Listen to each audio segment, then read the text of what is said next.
Hey everybody, how's it going? It is the Fantasy Rugby Yanks. My name is Jared Dyke. I'm Ben Glauser. We are recording once again from just outside Boston, Massachusetts. It's Wednesday. We're back. Life got in the way as we definitely anticipated, so whatever. But this will be the last week where our rugby gets in the way. Yeah. So our season is ending at least for a while this weekend. So right. So we will be much more consistent with our showing up and not being a bunch of bums. Let's open some beer. Oh yes, don't have to ask me twice. As we've established. Everybody, make sure you check us out on Google Play, Spotify, iTunes. That's the word. Make sure you email your questions and tweet in your questions to me and Ben. We do have a few to get to in a new segment, and we will get to them probably towards the end of the show here. If not, it'll be a separate chunk that I'll split off, depending on how much time we spend on this stuff. Okay, so let's get a lot of meat to get into before we get down to the bone here. Lot to chew on. Yeah. So hearing in Australia for the man we won't give a name to, found guilty of a high-level breach, which means he's probably done. He was probably done to begin with, but nothing. Yeah, this is kind of the official. Yeah. Like, we have legal standing to just end your contract. Yeah, and a bunch of the players have come out and said if he's on the team, I'm not playing. And there's some good players on that list, so maybe just don't have him play. Yeah, that's the risk you run when you have beliefs that run into reality. I mean, and we talked about beliefs are one thing, but just spreading hate is just something we don't need to do. Yeah, there's no need. And if your religion has you hating people or any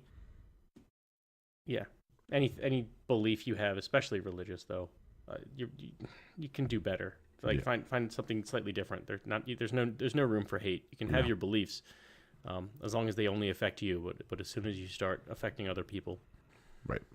So and that's the risk you run affecting into other people for who they were born to be or born right. at, or that's the thing. And people aren't going to want to play with someone like that. No, not in today's world. There's enough bad shit going on in the world. We don't need to manufacture stuff. Yeah, let's not add on to it. Yeah, right.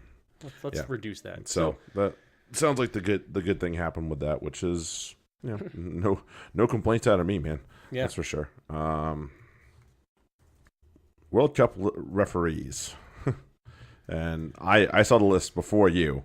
Yes, you did. I saw it, but I didn't really look into it until just now. Until just recently. Didn't even really think about it. And it's kind of an alarming list, to say the least.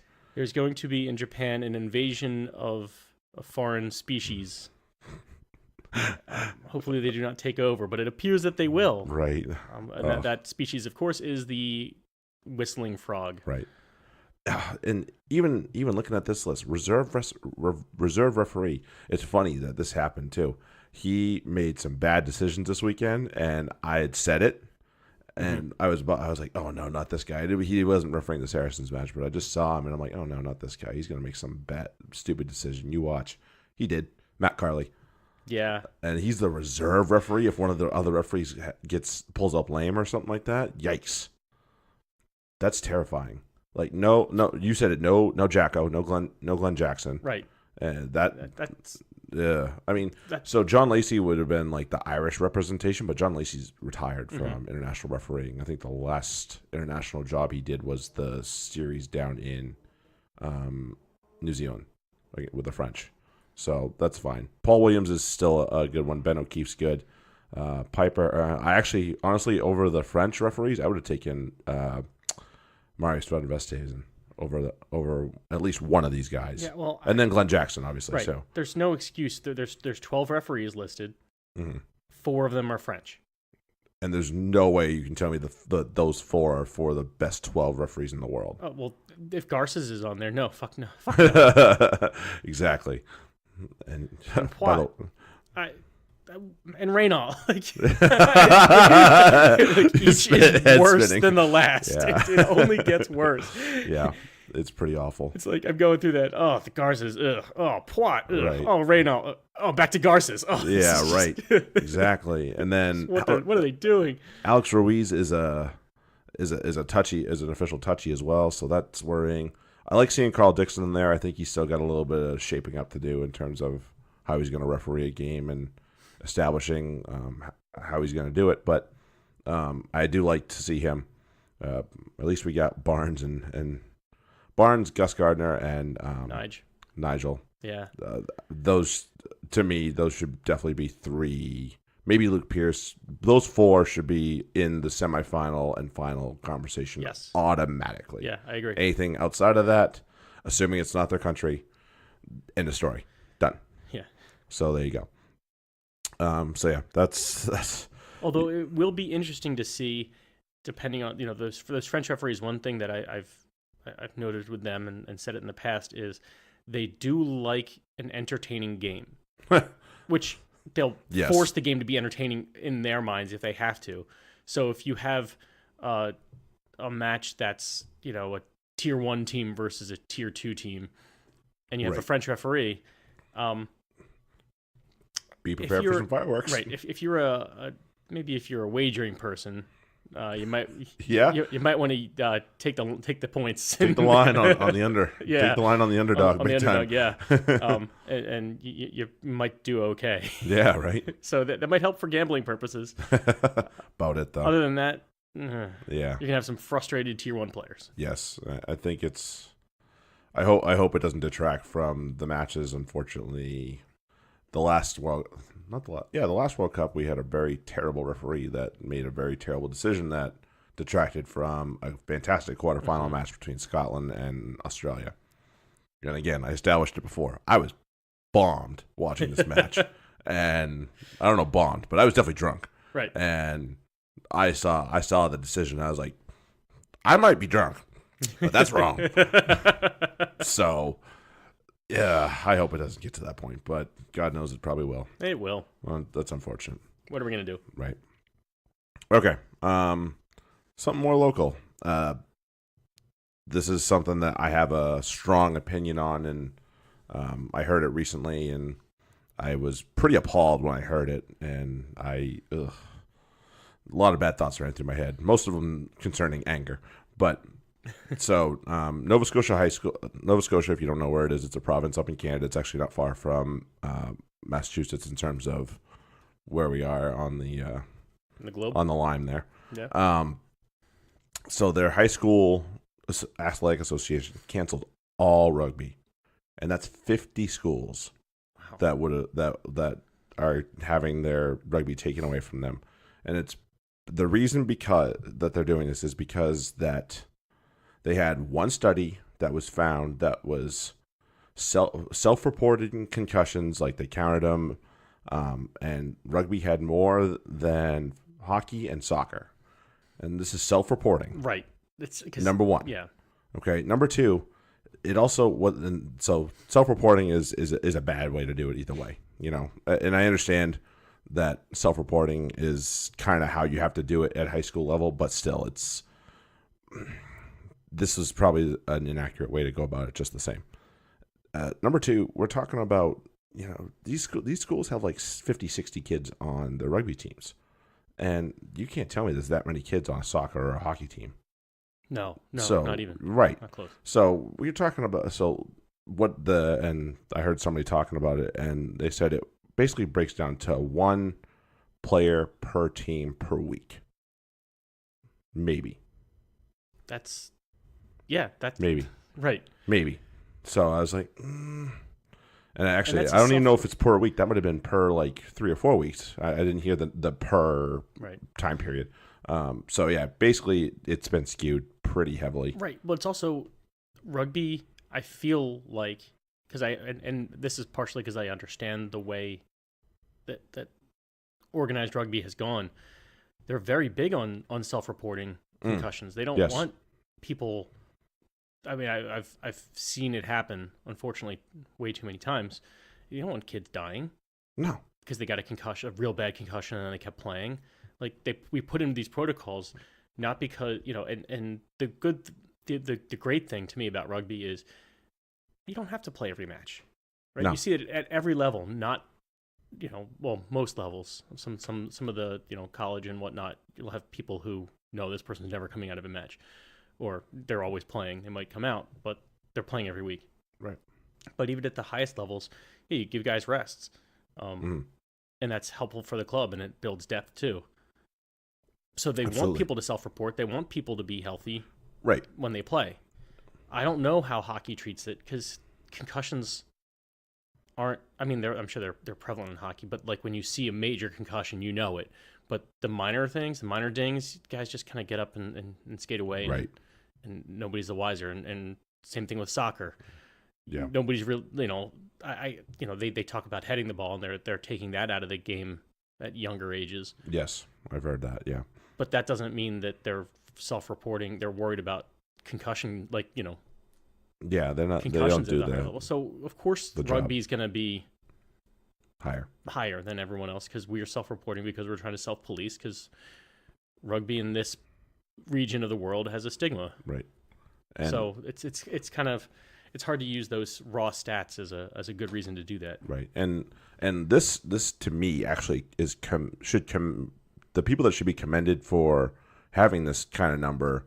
And I'm not saying it's a good thing that they had this kind of number, but to have the amount of people that are reporting this, you have referees that are doing their job, you have coaches that are doing their job, and coaches that are making it very aware that the kids and parents, all four of those those four groups need to do the job in order to get the safety down. And rugby isn't as good as it should be or it could be.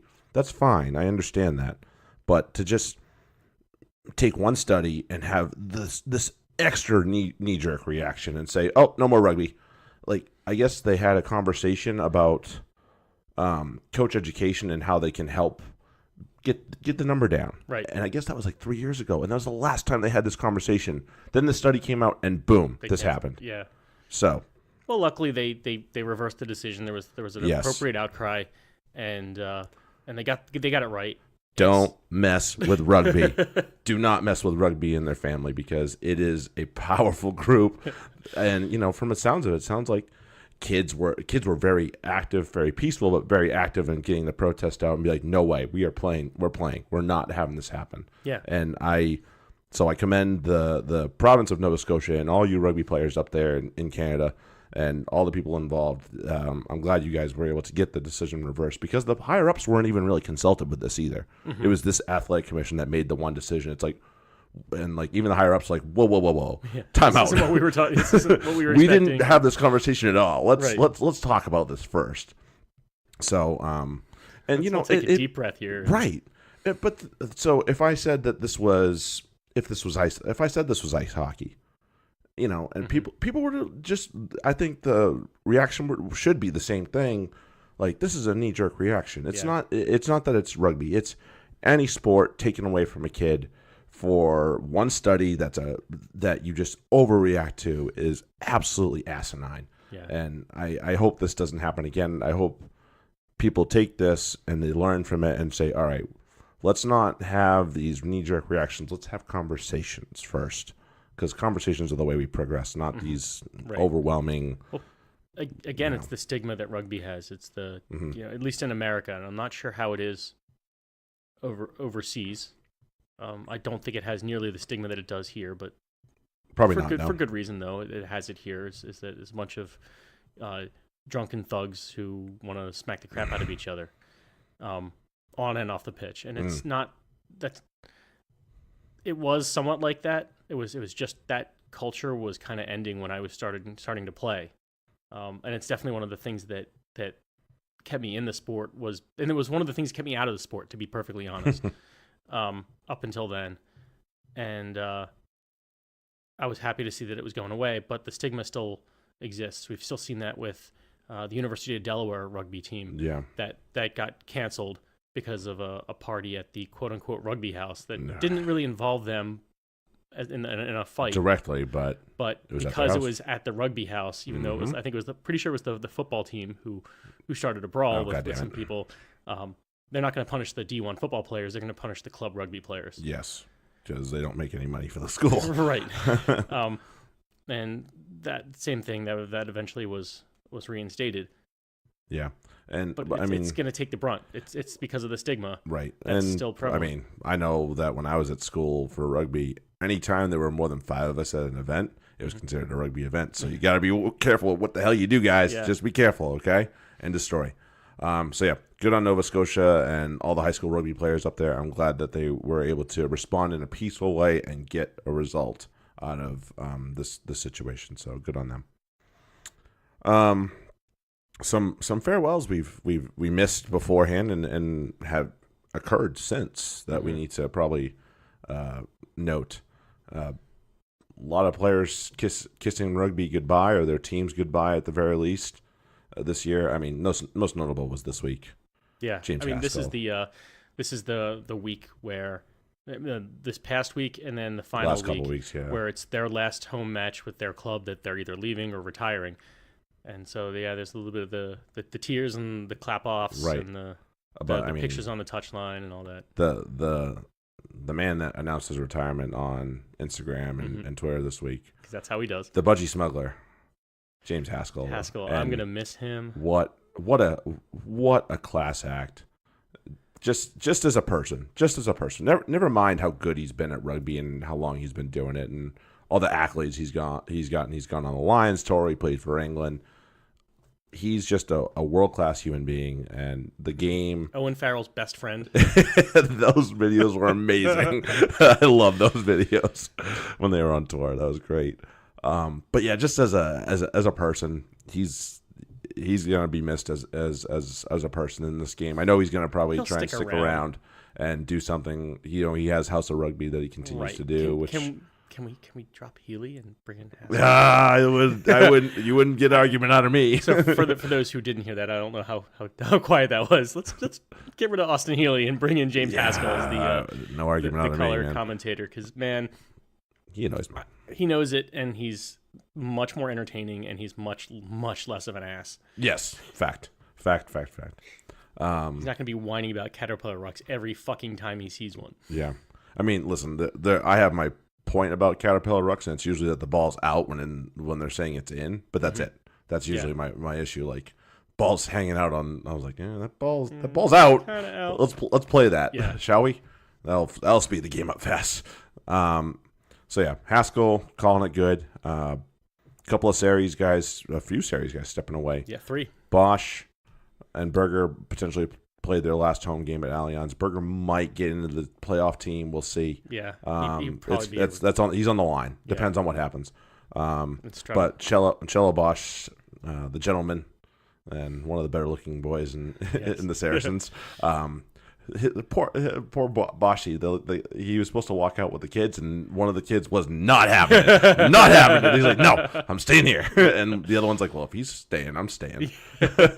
He did get a picture with his wife and the kids on the field afterwards, so that was nice. He walked off, and then he had to come back on. Yeah, that's the best part is, yeah, we got an injury. We need you. Shit. So you got 2. I have a beer in me. Don't worry about it. Yeah. You would have gone right out. It's okay.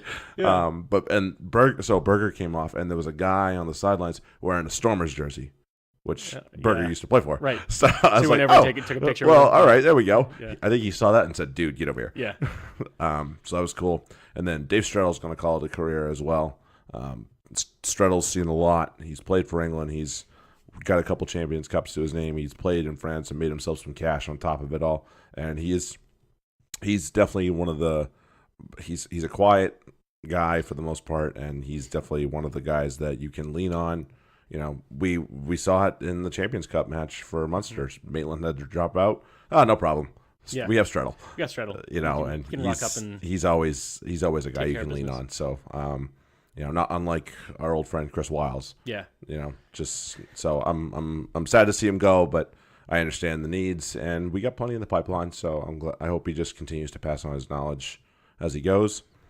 And then one final person that we have to note, and it's not somebody we follow heavily outside of Six Nations and Champions Cup, but Rory Best calling it a day, and as expected. What a sad day it's going to be for Ireland to see him walk off for the last time. That's harsh. Yeah, it's going to be it's gonna. What are they gonna do at hooker? Right. They've always had best. Good God! I mean, Cronin's okay, but he can't throw the line out for shit. No. And I know they have some other guys, Scannell, Right. and I'm sure they have someone in the pipeline because they gotta. yeah, they definitely have stuff in the pipeline. Yeah, but but still. it's not best. No, it's not Rory Best, who you can lean on for 18, 20 years. Good God. It's going to be weird not seeing him. Yeah, very. Yeah, I don't know how that's going to look, that's going to... Yeah, when the number 2 shirt is tried out there for Ireland and it's not Rory Best, it's going to look weird. It's going to look very weird. So, yeah, definitely hats off to Bestie. He's been a class act on top of the fact that he's been a fantastic player and a leader. Mm-hmm. And then, so just on the note of Bosch and his kid not having it, I don't know if you watched the Crusaders match, but so Kieran Reid played his 150th game for the Crusaders, and he has 2 older ones and a younger one. The younger one, he was trying to hang on to the young. The 2 older ones were ready to run out. They're much older. They're like, yeah, let's go. And the younger one he's trying to hang on to his hand, and the younger one is just bawling and throwing a fit. He's like, all right, come here. I'm picking you up. Done. All right, let's go. And he's just having a freaking ball. Oh, my God, he's having a tantrum. I was like, sorry, poor reader. This kid's going to look back at that picture and be like, man, what an ass I was. I was a little turd. Yeah. Yeah, just wanted to note Yeah, that. little kids are turds. It happens. They don't know better. No. It's okay. It's not their fault. It's scary, man. You're in a big stadium. I know, that was my people thing. cheer, I was it's just loud. like, man, there's a lot of noise and there's fireworks and Like you see the you're in a strange place with see- just dad, not mom. right, the NFL players when they take their kids to the Super Bowl or something, and they have the noise canceling headphones on Right, them. you gotta put those suckers on, man. I Yeah. understand that. Yeah, like Drew Brees had a picture with his kid. That's the first one that comes to my mind. But yeah, so lots of milestones, lots of dust going around. Lots of dust going around. So it's really cool. Well, to the Prem. Do you want to talk about the thing that happened before or after? The Newcastle relegation? Yeah. Yeah, let's talk about that. Okay. So, not to spoiler alert, Newcastle's relegated. If you hadn't known. Yeah. I mean, they were virtually relegated. I don't know. They didn't rock up, and then they picked an unusual team for their match against Gloucester, in my mind at least. That's just me saying it. I think maybe Dean Richards might have said, "We're screwed anyways. Let's just throw guys out there that I feel like giving a whirl." So yeah, Newcastle relegated. With that, who do you think? It sounds like Mark Wilson's already got something set up for himself to go on loan to Wasp for the year. Well, that would be perfect for them after losing Hughes. Right. So they'll have another back rower to replace Nathan Hughes. Mm-hmm. So it sounds like he's got himself set up. There's a few players I can't imagine are going to stick around the club. A lot of the internationals. Yes, and I mean even tier 2 internationals like Takalua and Sonati and Gonova. Right. You know, big players that were big for this team this year. And was Takalua hurt? I mean, why would I have no idea why he didn't play. That was the head scratcher for me. I do not know. I can't imagine if he was healthy that they wouldn't have played him because he wasn't even on the bench. So, if Mark Wilson's done, so let's just put him on the Wasp already, even though if it's not confirmed, whatever. From the rest of the Newcastle teams, which 2 players would you want? If you're either Irish or whatever team you want to pretend to be, which 2 players do you want? I mean, I want Sonati. Yep. Definitely, absolutely. Like there's no question about that. The guy can do a shitload, and he's a danger every time he touches the ball. Mm-hmm. And again, versatile, all that.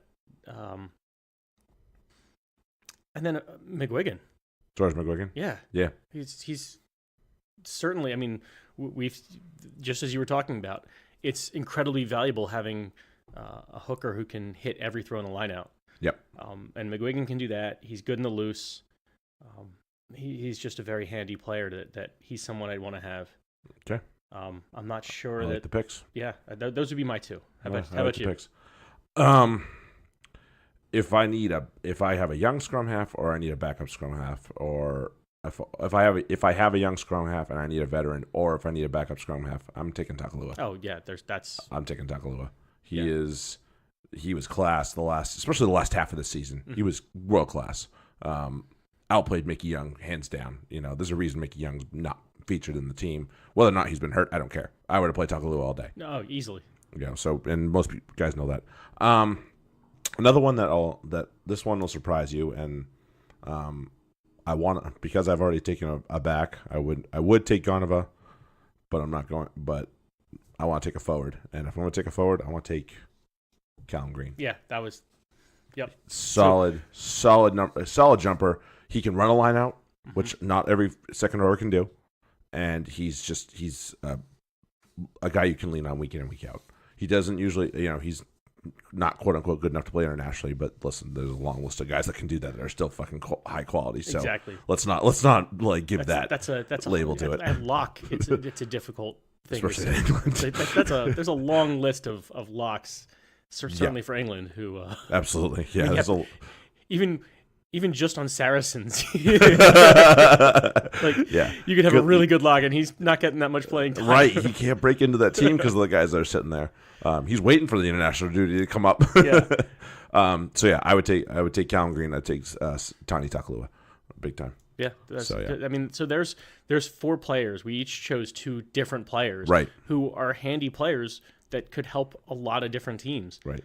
It's mind blowing to me that with all that, plus Mark Wilson, they're going down. But at the same time, every team is like that now. It's hard to find a team where, I mean, aside from Leicester, it's hard to find a team that you wouldn't take like 4 or 5 guys and be like, yeah, I want. Yeah, them. Yeah, and they, Freddie Burns talked about it when he was on Pod. There's a damn good team that's going to the championship either way. Mm-hmm. It didn't matter what bottom 3-4 teams. There was a damn good team that was going to have to go to the championship, and they're going to throttle whoever they play. Yeah. Even if they lose a few guys, they're still going to throttle whoever they play. They probably will. So they'll be back up next year. Right. But can we talk about the London Irish? Their move, like they're making a lot of moves. They're looking. I mean, it's going to take them a little bit to work with each other. So absolutely. They're probably going to have a rough go of it early on. Yeah, continuity is going to be a problem. They're a team that I will not want to play late in the season. No, they're going to not unlike Bristol. Yeah, right. Bristol's doing very well now that they've got everybody gelled. They've kind of found their form and their formula in terms of who starts, who's on the bench, so on and so forth. Speaking of which, let's get to the Bristol Sale match. I watched it. Got fucking spoiled for me. Yeah, yeah, I kind of did too, but I was like, I want to watch it. Very good match. Both teams had a shot to win it at the end.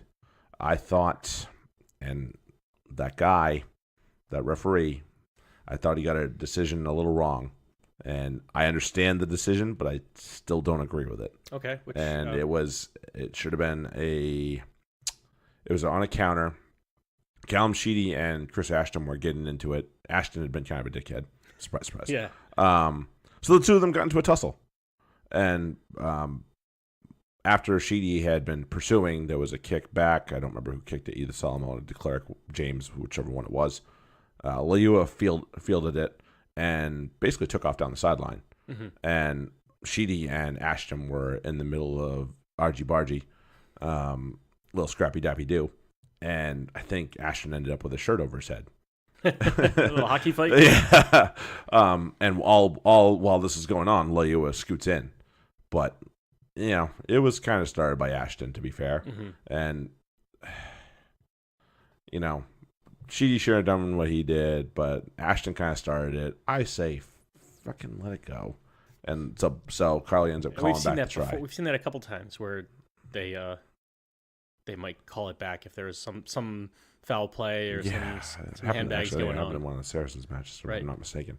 I thought I didn't like the decision. To me, play the damn thing on. If Leua doesn't get over the line, then come back to it. Yeah, he comes, but really, it's you were bad. All right, cancel each other out. Both of you go to the bin and stop being stupid. End. Done. Try awarded. Be done with it.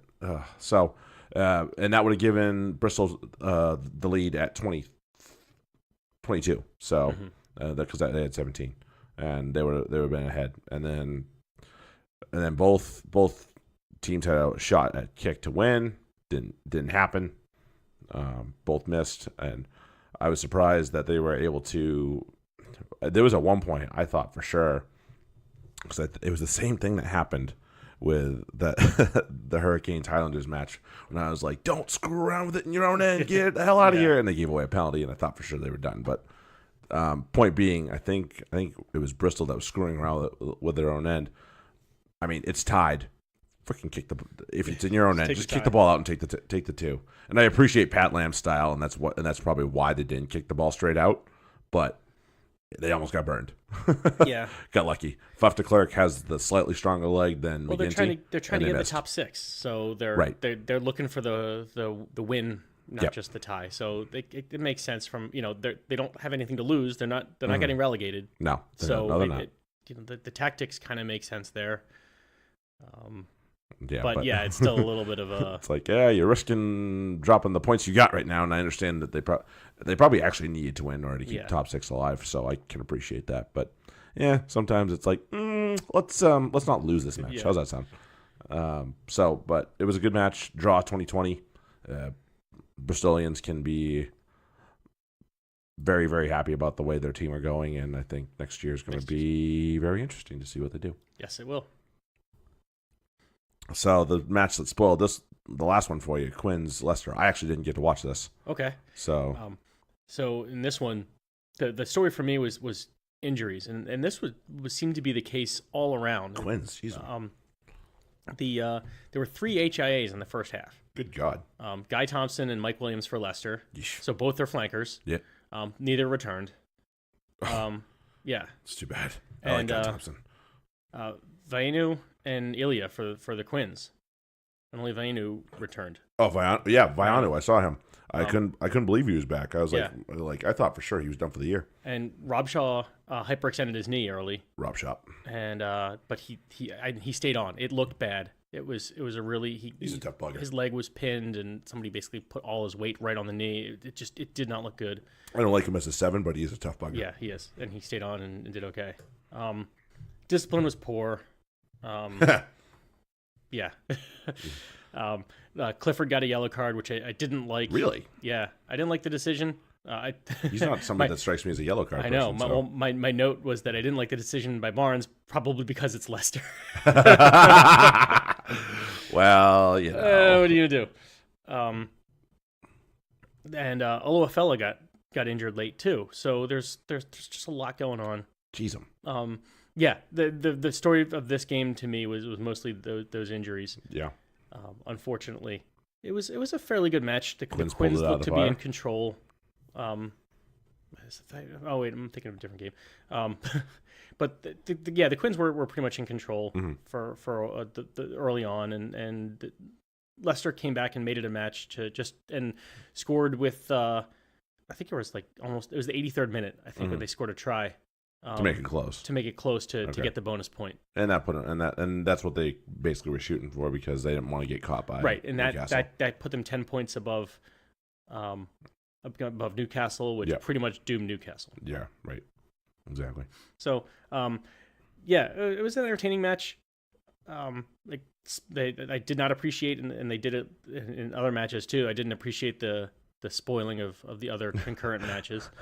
Yeah. But what are you gonna do? Get on BT Sport about that. Yeah. Usually they're actually pretty good. Usually like earmuffs, guys. Right. This one was just like, over and blah blah blah. This is happening. No, don't say that. Right.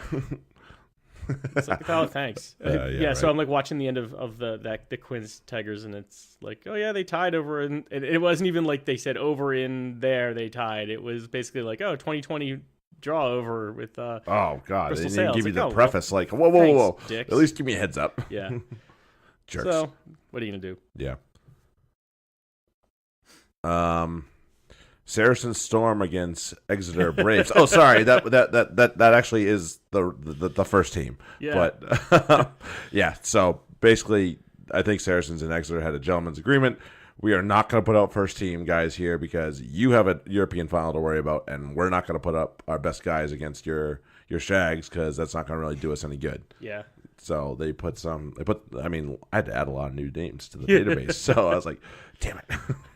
Who are these guys? it was cool to see guys like Don Morris freaking shine. He got 2.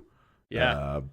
Your old friend Alex Lewington with 2 on a wind assisted kick for one of them. Oh man, that that was the most bizarre kick. It was like that was the weirdest wind assisted try ever, because the assist was that the wind was blowing against them, so the kick was like hard into the wind, and the ball just hangs up there, and then it starts moving backwards, and it bounces away from Exeter right into the hands of the Saracens. Lewington. He's like, hey, look what I got. Yeah. I mean, give Lewington credit. At least he was pursuing the damn kick. He's in the right spot. So he did that. Hey, yeah. What was my one issue with him earlier in the year was that he's not good under the high ball. Well, he found it.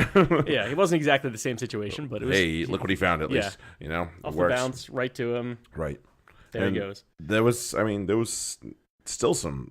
It's funny. I saw all the names listed. I'm like, I still know most of these names, even though this is our Shags. Right. So, I mean, because we had to play a lot of guys when the internationals were going on. But Malin's shined at 10. He did. He really did. Makes me happy that we have him, and we have a plan B for when a nice backup option. Farrell has to go away on international duty. And Malins has played other positions too. He's not just fullback, so he's versatile. It's not just that's the only place he can be. Right. Nick Tompkins did a great job, as he usually does. But there wasn't a drop off that we've seen in the past when there's not Barrett around to organize the defense. So it's true. I'm not sure if that was Tompkins that was doing it, but hopefully it was. I mean, he had Cello next to him, which helps as well. Yeah, not a terrible option if you don't have Brad Barrett to stand next to you. You know, they had some good performances from some young guys. They pulled Will Skelton early, thank God, because it looked like he was about to get himself in trouble. Yeah, he was getting himself in serious trouble. He was getting a little hot. The early yellow card was just silliness on his part. Absolutely. He timed it poorly, and if he was a younger player, or I should say less experienced player, you'd be like, all right, just calm down. But he knows better. Yes, and especially even after that, he came back and he was still hot and he was still causing trouble. And it's like, you can go get him now. Yeah, like, you can go get him now. Let's have a seat. Thank God. Get him off. We are gonna need you this week here. Right. Just chill the fuck out, dude. He could not take a red at all. No, I was not prepared to deal with what the hell sanction was gonna come from that. No, thank you. No. So Saracens pick up the win, 38-7 over Exeter. Exeter, their team, they had freaking what's this kid Caulfield scores their only try, and they had some good pieces, good young pieces too. So, I mean, if you want to know how to do the whole academy thing, if you're an English club, maybe go study at Exeter and Saracens for a little while. But even the Exeter Shags weren't really that much of Shags. I mean, Cowan Dickey, Moon. No. They're guys who are not just like, oh, they have a cap. They're internationals. They're internationals right now. Right. I mean, it's not. I don't know that the Saris didn't start one international player. Skelton does have caps to his name. He does. So that's true. So does Ezekiel technically. But they're not regular. They're not. No, they're not in the regulars right now. I don't know that. Well, Skelton might have his bags packed for Japan. If Michael Check is smart, he's putting him on the plane. Right. End of story. But and Ezekiel might, but who knows? We'll see. But Cowan Dickey probably does. Moon probably does. Yep. And then they, even some of the other guys towards the back. I mean, Steenson, Cuthbert, Witten. These are guys who are regular players. Yes. They're certainly not the Shags. Dolman got whatever number cap. I think it was 150 or some high number for Exeter. And they talked about the guys that basically have been there since the get-go. It's been him, Yandel, and Steenson since they got promoted. That's it. I was like, wow. And so good on those guys. Yeah.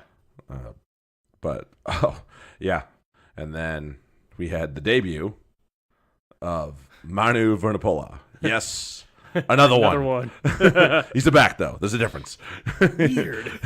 It's a cousin. That's why. Yeah. not the same parents. I enjoyed seeing Jack Maunder play for Exeter. We talk about young scrum halves in England. He's on that list. He's not quite up there with Spencer, but man, he's good. His service is good.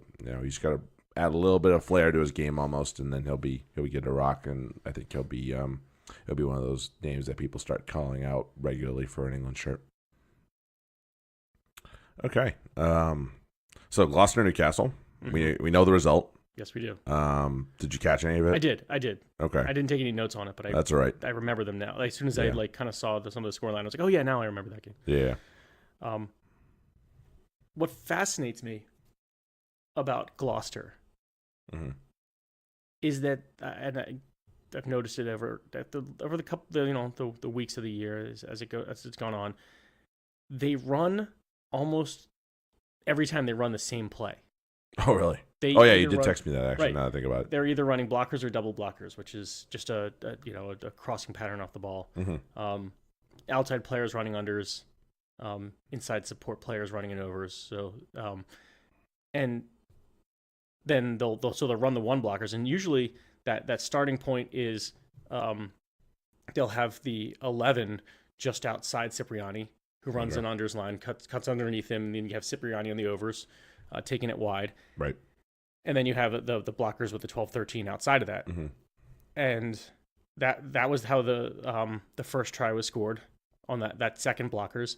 And then Cipriani's score was they ran the same play, and that outside defender, the one who was just outside Cipriani, didn't commit to anybody. He kind of just stood there. Oh, jeez. And Cipriani Cardinal sin, dude. Ran right Cardinal sin. Right. Cipriani runs right at him, and he kind of stands there, but he's not paying attention to Sips because he's like, "You're going to pass the ball. I know you're going to pass the ball because you're Danny fucking Cipriani." And Sips just runs right behind Joke's him. on you. right for the trap. I mean, which is fine. That's not his it's not his responsibility to make the tackle. But maybe commit to a guy. But maybe make a commitment and make Cipriani make a decision instead of, I'm just going to run right here for a try. Jeez. Cardinal sin on defense. Commit to somebody. Doesn't matter. If it's wrong, it's wrong. It's okay. Yeah. Commit to the freaking guys. Come on, man. Got lost out there and been frozen.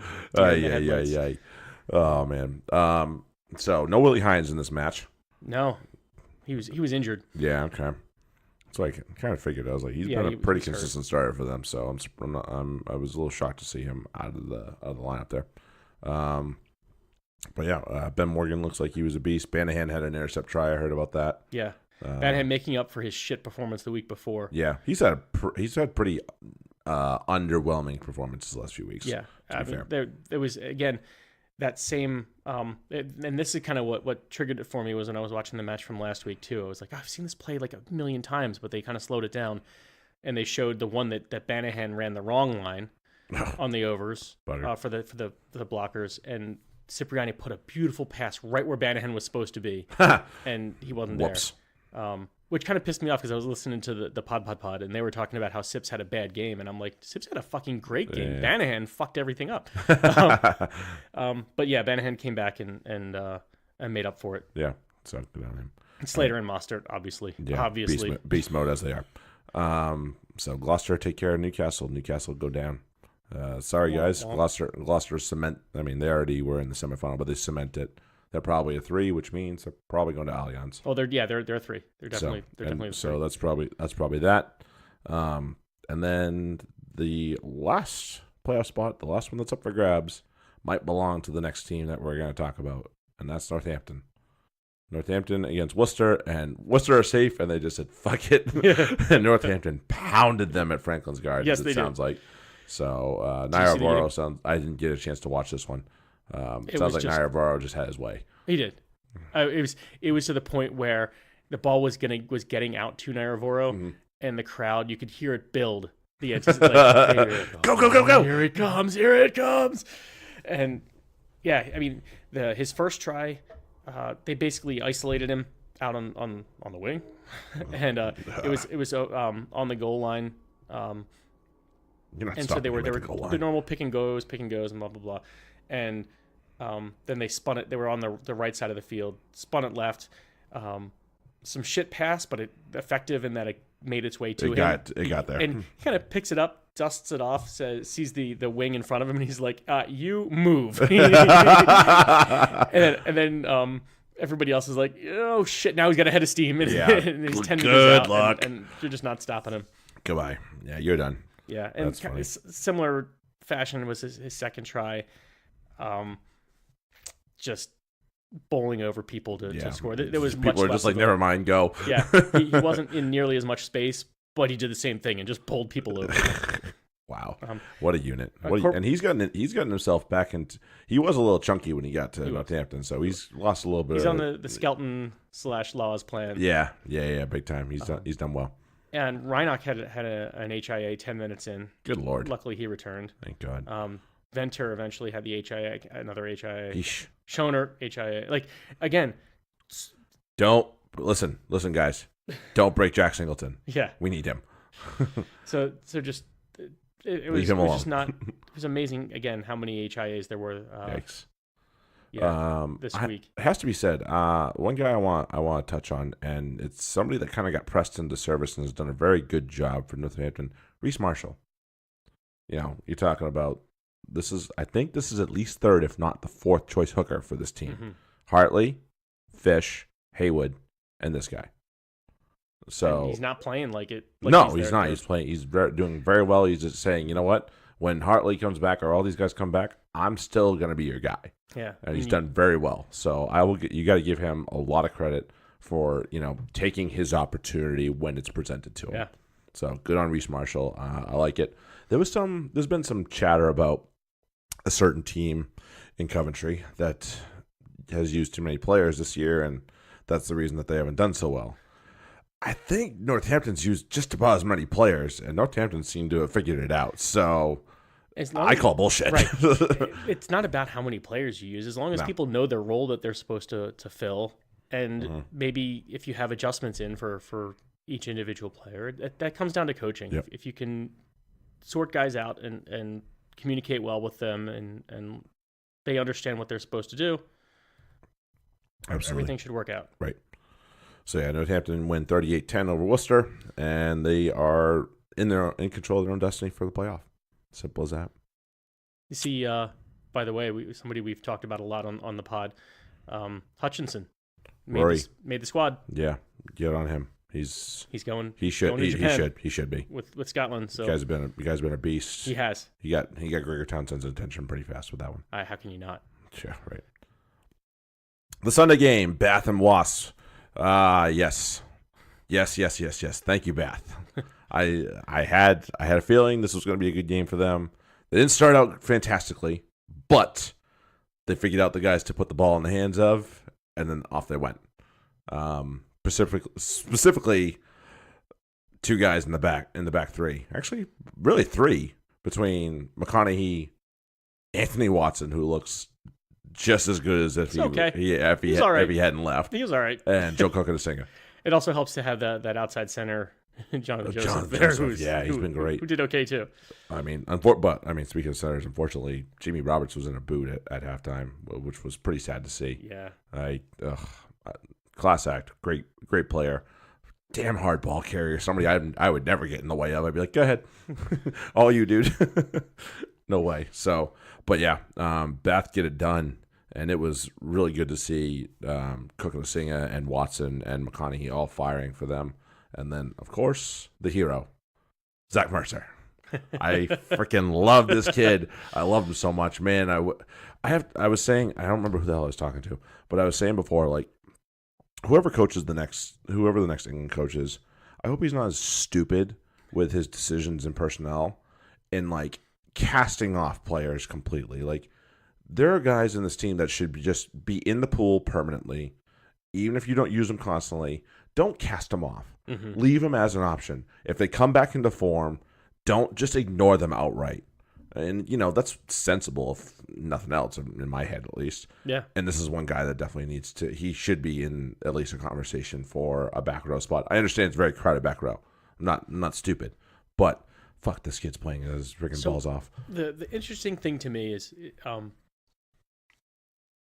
when you have, and this is kind of the opposite of where I am with the fly half. I like the fact that England should have two very different style fly halves, right? In Farrell and Cipriani, but some of the other players, especially the forwards, I would want guys who are of similar style. Mm-hmm. So if I'm looking at a number 8 and you have Billy, and you have Hughes, yep, and you got Mercer, right? I mean, Mercer's a very different looking player. He is, but he's also but his style is somewhat similar to that. He might not look a little bit different, but he's a fucking bully out there too. He is a bully who can move.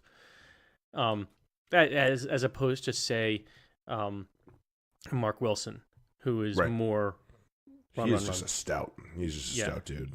You can't move him. That's what he is. But he's also not going to bully you over the line in the way. Well, he's Mercer. not. He's not an 8. He's a 6. Right. End of story. That's what he is. But he's been used as an 8, so that's why. Right. I'm they were in desperate times when they used him as an true. 8. So they needed. I thought they were going to use Morgan, honestly. Right. So that baffled me when they used him. But whatever. It is what it is. So in either way, in either case, Bath take care of business at the end of the game. They put the ball in the hands of some of their best players, hands down. Kokosinga, Mercer. And they hang on to a victory. Not to say that Wasps played terribly, but they definitely let it get out of their hands for sure. I mean, I love Will Rowlands, and I think he's going to continue to be a beast. The try that never was it doesn't exist. Gorgeous try, but it was forward. It was forward. Let's just establish this. That last pass was forward. End of story. Okay, the lines in the field didn't help them. The way that was graded. So sorry, guys. It was forward. All right, let's go down that was under. The same thing. That was back to my point about fucking. Dum. Yeah. Austin Healy that going. Oh, there's no way that's forward. It's like you look at where the pass came from and where he caught it. Right. It was right. It was thrown right by the 15-meter dash. Yeah. And maybe like 2 steps in front of it, and it was caught like 10 steps in front of it. Yeah. Problem. Forward fucking pass. Yeah. Like what? And Bassett caught way in front of it too. That didn't help it at all. No. Talk about appearances and like painting the picture. That was not a good picture. And the he kept saying though the hands are going backwards always. It's like no. He was I don't know about that forward. Like what are you looking at? Fucking dumb fuck. Give him some glasses, guys. Right. Oh man. No, just fucking replace him with Haskell. Yeah, no complaints out of me, man. No objection here. All right, let's go down under real quick. First game, Sharks and Crusaders. Wild game. Kerwin Bosch might own that 10 shirt for the Sharks now. I'm not going to lie. It's a good thing Robert Dupre already has a place to go after this because I think Kerwin Bosch owns that shirt. You pull off he single-handedly freaking tied the bloody freaking Crusaders. Yeah. Those are all his kicks. There's no tries from this team. Wow. Oh, my God. No Richie Mwanga, but still, Crusaders didn't look that bad. Kieran Reid had a pretty good game. The Sharks did a good job of just repelling the Crusaders' attack and every time they got close. Mm-hmm. Every time they got close, they found a way to get a pen or turn it over or whatever. And which is amazing because that's like you're going up against a as clinical a side as there is. Right. You don't keep them out like that. Right. And I kind of smelled this coming for Silver Reese. He was about to have a letdown game, and I could smell it coming, and he did. Not a good one from him. Although the week before he sat down Quagga Smith, so hard to really bash the guy too hard. Yeah. I don't know if you saw it, but boy, he bumped him hard and scored the try. So good on Silver Reese. But anyway, so decent game. Obviously, 21-21 draw in Christchurch. Worth the watch if you guys want to go back and look at it. Both draws that happened in Super Rugby this weekend were definitely worth the watch, despite the outcome and being that weird thing. Reds and Sunwolves. Is there a holiday that I didn't know about? Because it seemed that everybody was getting cards. You get a card. And you get a card. And you get a card. And it wasn't Gus Gardner that wanted to. Gus Gardner said at the beginning of the game, like, he had a real early conversation with him, like, listen, I don't want to be a focal point of this game. You guys need to be better. They weren't. Sunwolves finished the game with 12 on the field. They had a yellow card, 2 yellow cards, and a red card. Wow. And there was a second red card for Masoera. That's why he was terrible for your team. Yeah, I saw that. It was like a -14. I'm like, okay, that must be like a 2 yellows. It was 2 yellows. Okay, it was 2 yellows. Well, that'll do it. Yeah. Oh, that will do it. Yeah. And then it was it? It was Harry Hawkins. He got a red card for the Reds. Okay. So if you look at the scoreline, you say, all right, Reds did well. Really? No. Like, the Sunwolves' ill discipline cost them, and that was it. And they still only lost by 6. And they went, and to their credit, when they got the penalty that put them down to 12 and the Reds down to 14, they went for the corner. Wow. They were like, we're going for the corner. And they didn't do well with it. They only had freaking 3 backs. Yeah. I think they had 3 backs. Oh, jeez. Plus their scrum half. Well, at that point, don't you just put everyone in the mall? Yeah, that's basically what I would have done. This is, like, balls out. This is what we're doing. If we don't get this, or if you turn it over, yeah, you're going to put it in a try in our end. And fight it. Exactly. Bryce Haggerty is a beast as always. He'll probably be wearing gold shirt come Japan time here. Yeah, he's all over the score sheet. Yes, he is. He usually is. So yeah, I mean, Reds, they had to come back again against this team, and if the Sunwolves had been just a wee bit more disciplined, then they would have won this game for sure. So listen for the kids at home. I think the Sunwolves had 4 yellow cards, including the including the double. Ugh. Yeah, not good. Not good at all. Nope. Hurricanes Rebels. Woo. So Hurricanes jumped out to a nice lead. Okay. And almost gave it back in the second half. I mean, give the Rebels credit. They came back. Billy Meeks came on and injected himself into this game and really brought some life to it. Reese Hodge is a beast. We knew that, but he certainly made himself felt in this game. Quade Cooper still not a good one from him. I think people are starting to figure him out, so he needs to adjust. Yeah. It's the old saying, the league adjusts to you. Now it's your turn to adjust back. So he's got to adjust back if he's going to figure this out. Surprise, surprise, Nane Lamape is a freaking beast and runs over people for fun. Yes. And he did it on his way to a try. Like, didn't look like he should have scored it, but he cut in field and ran at least 2 people over, if not more. And I was like, wow, that's what he does. That is what he does. does. That's what he does. Yeah, Rebels were on the comeback trail. Hurricanes jumped out to a nice lead. Bowden Barrett. They had the bonus try. They were ready to hold on to a bonus point, and they freaking gave it back. Yeah. Bowden Barrett, it was immense in the first half and kind of went away in the second half. Wes Houston continues to be one of the best finishers in the game, but they almost gave it back. Rebels were on the comeback trail. It was 19-26. Gave away a penalty just inside their own half, and Jordy Barrett nailed it to pretty much seal the deal. So Hurricanes hang on. Not the most convincing win, but we'll take it. Yeah. As a Hurricanes fan, I will take that. Highlanders Chiefs. Woo. More injuries. Well, yeah, that too. Good Lord. Big injury. Big injury. Ben Smith. Yeah. I mean, I'm glad he's going to be able to get back for the World Cup. Okay. 6 to 8. Oh, so okay. He's gonna miss the rest of the Highlanders season, more than likely. Right. But it's, I'm glad he's going to be at least potentially healthy for the World Cup because they're going to want him, especially without McKenzie, obviously. Yeah. Good replacement to have. Right. But yeah, really scary. Really scary. And that changed the game. Yeah. It was the Highlanders had it in the bag, and then losing bet. I that's the one thing I could point to that was a major game changing event. Right. That allowed the Chiefs to come back into it.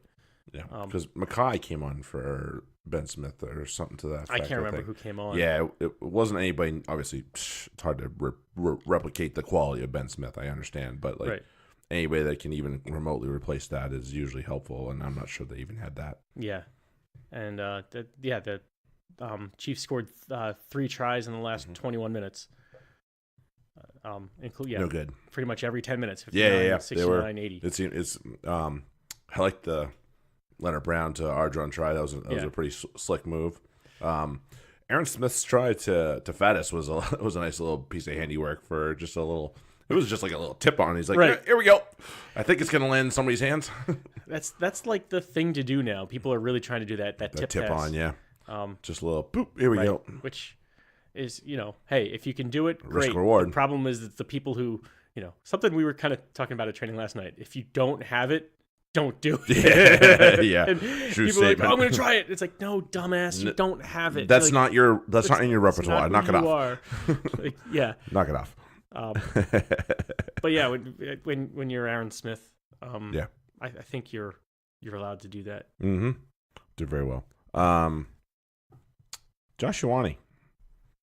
if the All Blacks aren't looking to venture outside of the box in terms of another first five, as they call it, they might have their answer right there.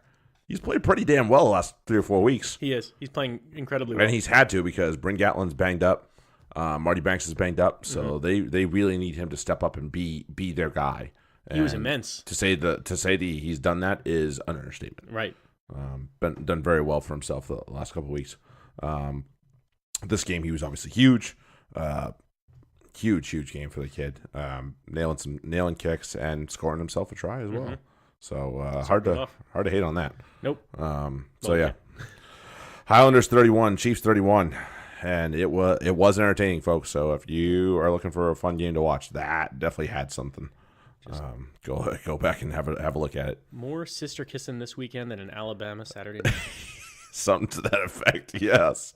About accurate. Oh God. Brumbies Blues. Didn't get a chance to watch it. I know that Folau Faenga was the hero. Yes. Oh, 3 driving mauls. He falls over 3 times. That's pretty much what that comes down to. Which is, pretty crazy, right? Kind of bullshit. He scored 3 tries off a maul. Right. But yeah, it's. But he knows how to drive that maul and guide it. So. It's a value. It's honestly, it's an incredibly valuable asset to have. Yeah. It's because you have to know how to exist at the back of the maul. You have to know your timing, when you're gonna dive, when you're gonna, or when if you are gonna break away, or if you're just gonna ride that fucker in 5 meters deep in the try line and just fall over. Yeah. A little different. Yeah, and you got to know those things. So it is a little bit of a bullshit way to get a hat trick. But at the same time, 3 times is usually something going on. You're doing there. something right. Well, that's more of like a your team's doing something right. Yeah, And you just happen to be in the right place. Buy your forwards a beer. Yeah. So Brumbies win 26-21. Maybe the Blues aren't quite to where we were hoping they were, but they are at least a little better than they have been in recent years. So good on them. Bulls Waratahs. Bulls take care of business. Waratahs. Dwayne Vermeulen intercept try.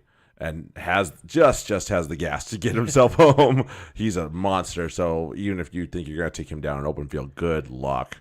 So I can catch you. What do I do with you? Yeah, what do I do with this when I have a hold of it? Good luck. That caught the car. So Dwayne Vermeulen obviously makes a big effect on them. Bulls play very well for themselves. Can respond to a not so good showing last week. Waratahs are definitely left struggling in the oh no department for what the hell do we do in terms of ourselves, because they can't figure out how to put wins together, really. So bad news for them. 28-21 Bulls over the Waratahs. Good game for the Bulls front row as well. Guares and Stormers. So the big talking point here was a J.J. Engelbrecht knockdown that turned into a penalty try. Oh. Deliberate knock. There were guys outside him. There's no way they were going to be stopped. It was a good decision. It was the right decision in the end. Yellow card for Engelbrecht. Stormers did kind of make it close with a try for themselves. Willemse and Duplessis were both booting the ball well. They got 15 or 18 points. Yeah, 18 points off boots. 18. So, I mean, if you need to stay in the game and you're not sure where the hell your tries are going to come from, but you have kicking opportunities, you better make sure you have somebody that can hit him. Right. They didn't miss one kick. Yep. Well, at least I don't know if they missed any penalty attempts, but six penalties, and then they converted the only try. It's how we talk about bringing PKs to a try fight. Yeah. You gotta, at some point, you gotta get one over the line usually. Right. You gotta have more than one try in that kind of situation. Right. Yeah, and Jaguars can score from anywhere. Yeah. They're the type of team that can do that. So, and they were doing it. So good for them, including guys like Matera, who's a loose forward. So there you go. Jaguars win 30-25. They are climbing themselves up the South Africa Conference and putting themselves in the conversation. All right. Pick 'em.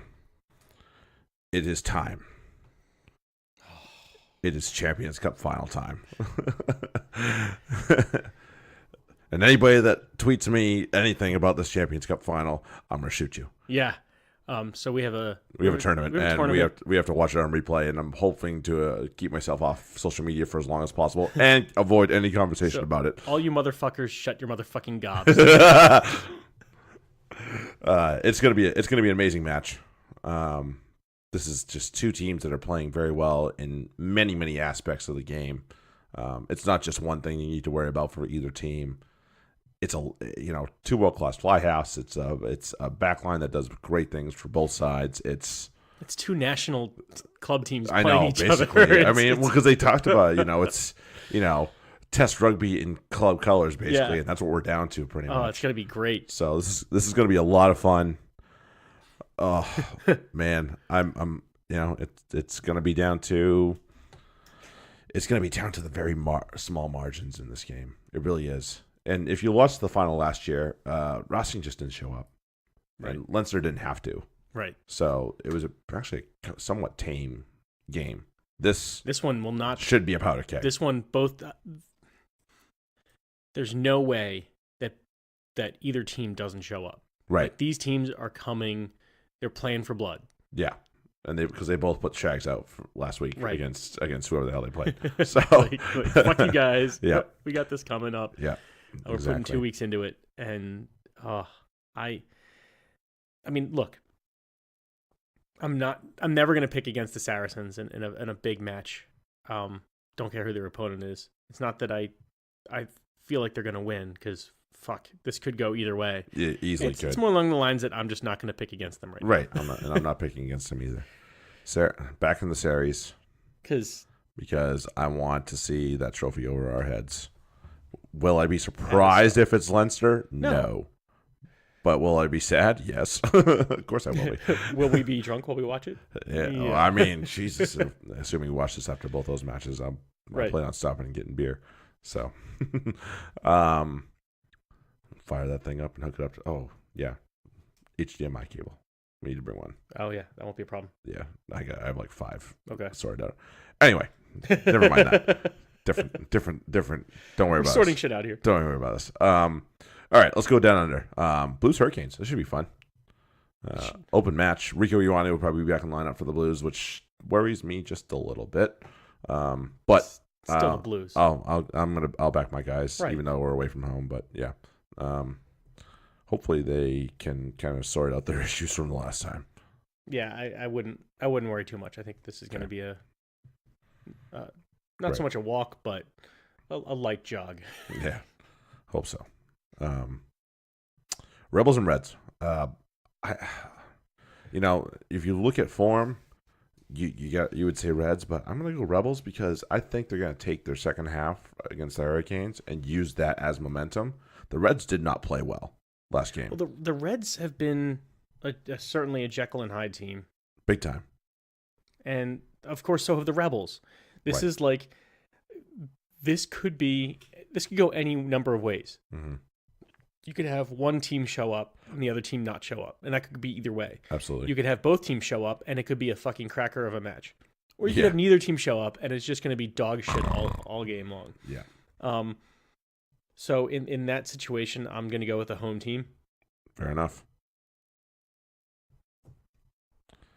Right, here we go. This will be an interesting one. Bulls and Crusaders in South Africa. My. Mwanga's probably going to be back, so I'm taking the Crusaders. And man, how can you pick against the Crusaders?